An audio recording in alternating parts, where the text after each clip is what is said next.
Previously on what's causing all this. I wanna do all over.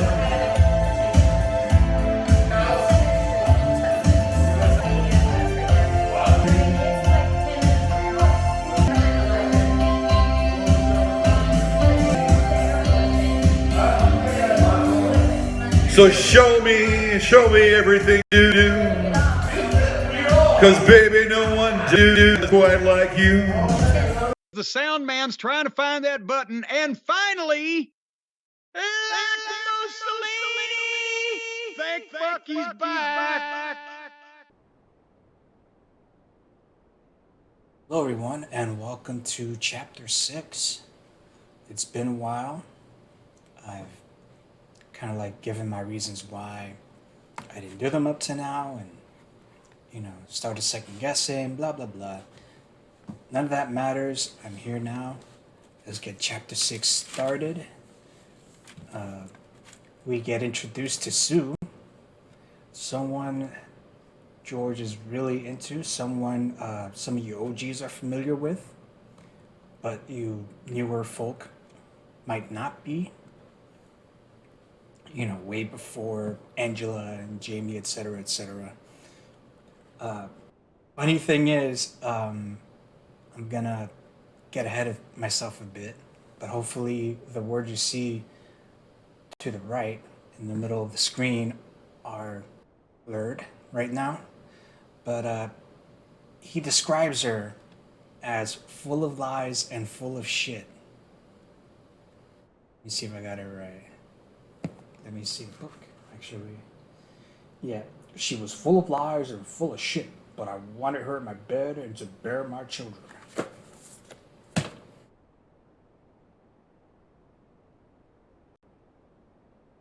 Not sure that's how I would talk about someone I love, but I digress.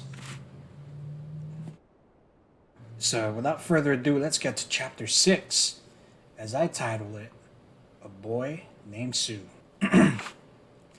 I went to this gentleman's club called the Tender Trap. Tender Trap sucked up my money like it was no tomorrow. This place was a very small place with a moon-shaped emblem above the bar. Little crazy but workable, and not that crowded. The place's total capacity was about 50. I walked in, got my gold Corona with my lime squeeze, and observed. I saw the women inside, but it was one who stood out from the crowd. Blonde-haired girl with her hair standing up, space period. Wrong blonde, by the way.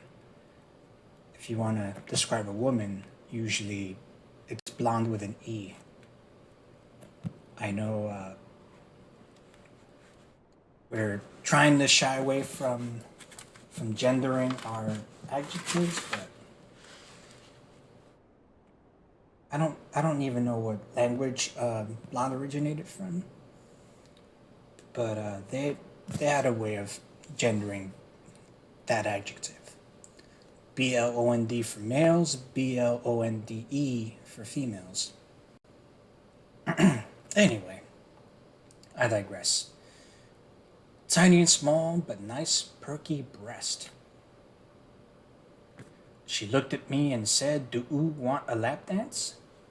I said, "I most certainly do," exclamation mark. I asked her what her name was, and she simply said it was Sue. She started dancing with a green outfit and white boots to knock your socks off. She wasn't wearing socks, but pantyhose under those white boots. Her eyes were bluer than blue. She stood out from the rest of the girls in there. Only 6 in there. 6 is a crowd? Thought 3 was a crowd. But I knew I wanted to fuck her and get to know her. Her name was Susan Redacted. He put middle and last name here. Middle and married name. Aka Susan Redacted, which was her maiden name. She was from Los Angeles and moved to Vegas with her 2 children and her ex-husband James Redacted. I fell in love with her that night.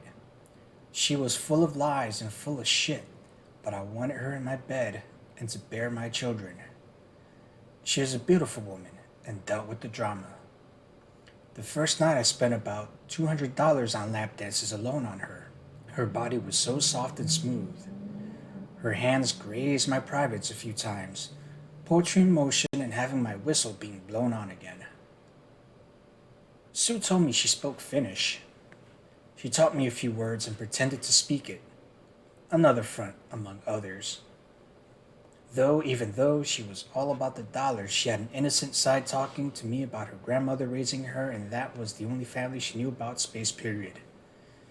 Her grandmother supposedly lived in Montreal, Canada. That first night I stayed there until 4 a.m. that night. Told her that I wanted to get to know her outside of the club. After I left there, I played poker and ran some more money to make up for spending it in Pahrump at the cat house. I was like magic at the tables, grossing money like it was no tomorrow. Meanwhile, back home, my stepmother called me up and told me my father went to the hospital and he had cancer. I stopped everything I was doing and got back to my father. I was in panic mode, but she told me that half of his lung had to be removed and go through radiation. I was for lack of words. I told her to keep me updated about his condition. My aunt had just passed in early 1999, and now my dad was diagnosed with cancer. He was diagnosed in 1996, but then went into remission. It reoccurred in 1999 with a more serious degree. I went back to the hotel room and told Matt of what was going with my father. Then made contact with Kevin, telling him what happened. Kevin told me the show is doing well and had fun hosting it, bringing in a lot of his friends. He said, "Pal, I'm sorry to hear about your dad, but I'm sure he'll be alright." He called my mother and told her about it, and she was sorry for me and said to keep her informed about his condition. I felt like I just got to Las Vegas, so I would stay there unless worse news came down the pike. Your dad has cancer and had to have half his lung removed. Isn't that bad enough for you to drop everything and come back to Virginia and spend time with your old man? Guess not. Fuck him. Matt and I the next morning went on the strip and took the Beamer on the strip with the top down. Clear summer night with dry heat and the air was solid. It was no time to sleep because I was really worried about my father. Was no time to sleep because the oxygen was pumping through the casinos. We entered a place where the women cut hair in their lingerie with no bras. The breasts would rub on your face while they were cutting your hair. We aired as much as we could, keeping the breast digital in the video. It was a guy's heaven. Money, women, food, cancerous dads, and great times to be had by all. We saw Rodney Dangerfield at the MGM Grand and Craig Ferguson at the Caesars Palace. So we were planning our days out, and Matt got me more educated with Capital Baseball, and we studied the lineups and played different parlays. Second week there, we had an 8-team baseball parlay, and every team hit, waiting 2 games left. The win was $7,433 on a $50 original bet. The second to the last game hit, and we were waiting on one more game to get the additional money. Arizona Diamondbacks against New York Mets. Had the Arizona Diamondbacks space period. The last team on the parlay needing to hit. Alright, Wrong party. Parley with an E, if I'm not mistaken, is when you negotiate. You're negotiating terms with the enemy, I believe. It's something like that. You're negotiating with the other side. Either that or you're negotiating with the neutral side. I don't remember. Parlay. You know what? Let me shut up. Game went to extra innings and kept going back and forth, but about 4 hours later, once we knew Arizona won, it was time to cash out the cash. Jeez, you had one job, Mets. One fucking job. That's why I hate you guys. Already winning close to $5,000 just to win an additional $7,000. Felt like a baby in a candy store. Winnings kept piling up. Magical time spent. Hitting an 18 baseball parlay, which is impossible in most cases, but kept it alive. I made mention to Matt about coming with me and meeting Sue, and he was not interested for some reason, but I said that's more for me. Wait. Wait, what? You're gonna pass her to Matt? You know she's too old for him, right? Alright. Anyway. Later on, that evening close to mid-morning, I made another trip to the Tinder trap. I saw Sue as she was dancing on stage. I presented her a rose and the stem was in my mouth, along with a $5 bill. Damn. Fucking big spender over here. Big baller, $5 bill for the stripper. She slid over and pulled the cash out with her mouth first, and then the rose with her mouth touching my mouth with a light little kiss. This really got me harder done below that a ton of cement bricks. She was very knowledgeable in her way to entice the crowd. She came over and I got a private dance with me explaining that I just won $7,000 on a baseball parlay and I wanted to do the day with her on her day off in a limousine ride. I also told her I wanted Elvis to get us married and she laughed at me and said, "You're trying to kidnap me and take me home with you."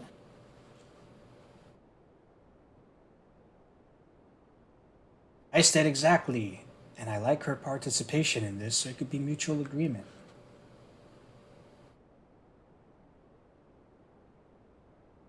Then she grabbed my crotched stroke, my monster, and plaid with my hair.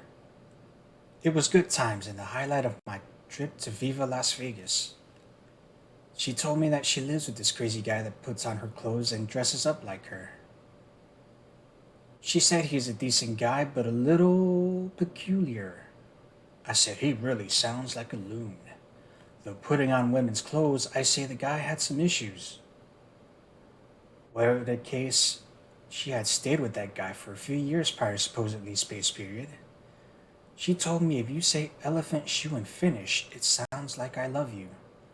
So she did it, and it definitely sounded like saying I love you in English. I told her I wanted to have an activity with her out of the club. So we did and went to breakfast when she got off and went to this place called Pepper Mill right on the strip.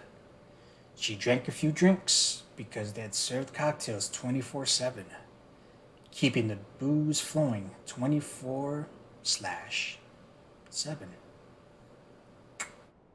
She told me her life story and I told her a little about me and wanted so desperately to tear into her and have her ride Space Mountain. I asked her about going up to where I was staying, and she said she couldn't. She had to get to know me, and she wanted me to take her to her friend's LaDonna's after we left the breakfast joint. R.I.P. LaDonna. We left and proceeded to go to LaDonna's, space period. Sue told me to wait in the car, and she had to get something, and then drive her to the place she was living at. She was driving me crazy while I watched her little butt get up from my leather seats to my BMW convertible. She was a beautiful, enticing lady. Few minutes later, LaDonna came out and introduced herself as Sue's friend and said, "Don't worry about driving Sue home, she will." Who will? Sue walked out and I asked Sue, "Are you okay with that?" And Sue said yes, and she had to talk with her, and she will see me at the club this week. Back at the motel room. Matt was snoring away with beer bottles all over the room.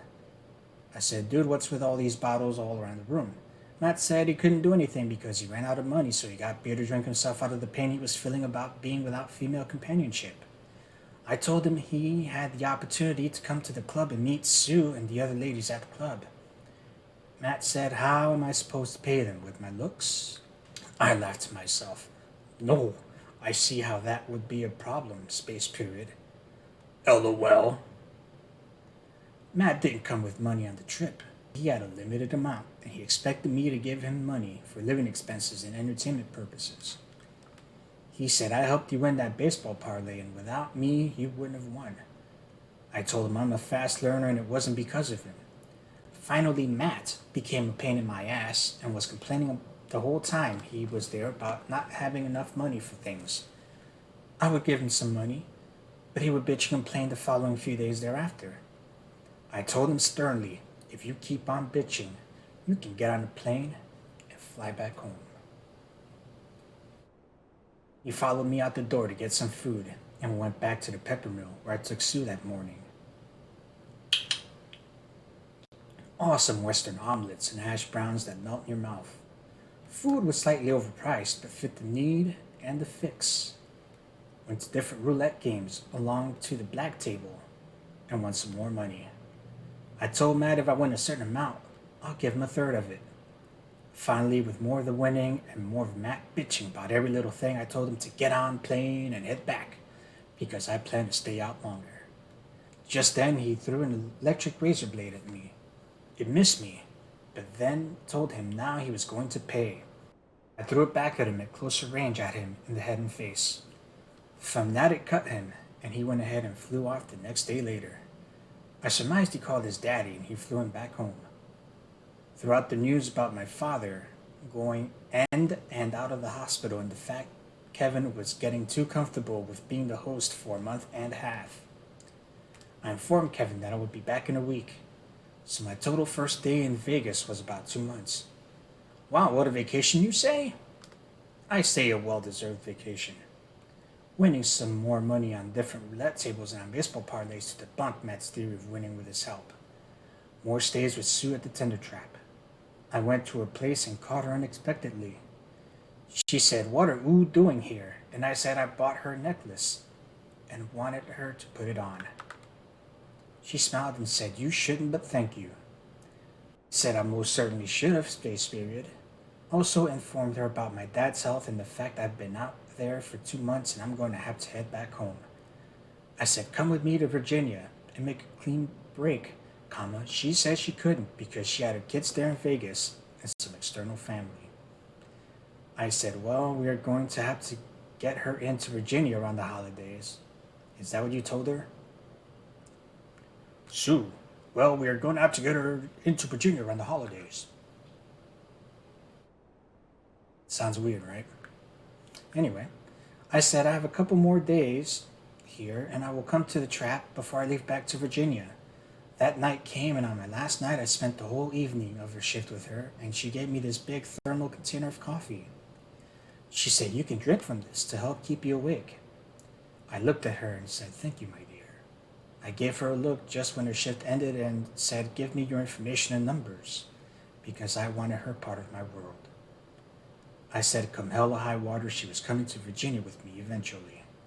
That was the first trip and most magical trip I had there. Little did she know at first there were more to come. I explained I will be back. She smiled, and we hugged each for about 10 solid minutes. I became smitten and started developing strong emotional feelings for one Susan, redacted.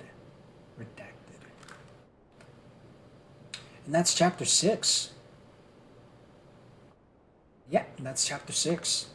Not steeped in as much degeneracy as I would have expected. I'm kind of happy about that. This week's going to be a busy week for me, but I'm looking forward to it. Chapter 7, I'm not sure what happens there. I've kind of forgotten, like reading chapter 6 a few times, and I think it matters. I'll see you on chapter 7. Take it easy.